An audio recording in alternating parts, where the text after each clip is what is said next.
Tensions were high when she went back home.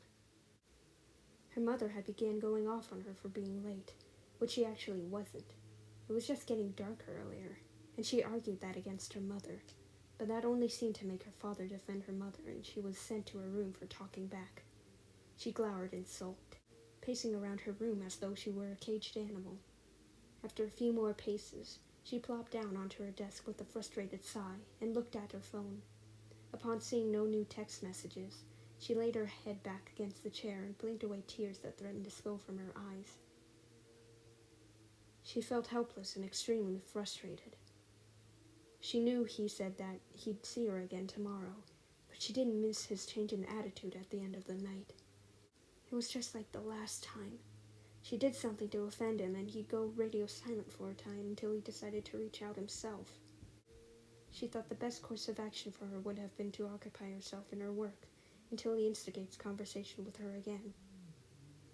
And so she dived into her books and typed away at her laptop to pass the time, and hope he ends up cooling off and reaches out to her soon.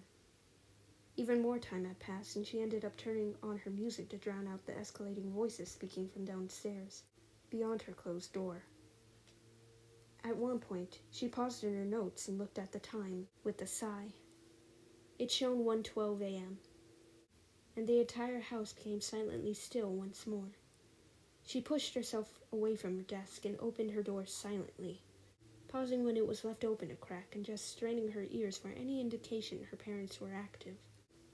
When she was assured they weren't, she stepped into the darkened hallway and shivered slightly at a rush of cool air that caressed her skin. She silently made her own dinner, which was a measly blueberry jam sandwich with a side of Lay's barbecue chips, and took it up to her room before shutting the door again. As she sat back down on her desk, she pondered over whether she wanted to play her music again or watch some videos on her laptop before settling on the idea that she wanted to do neither. She took a bite of her sandwich and began listlessly munching her mouthful, just thinking. She looked up at the calendar hung on the nail above her desk and looked at one of the days sporadically circled in red marker. 2 days until the college fair, and then she'd finally get her out.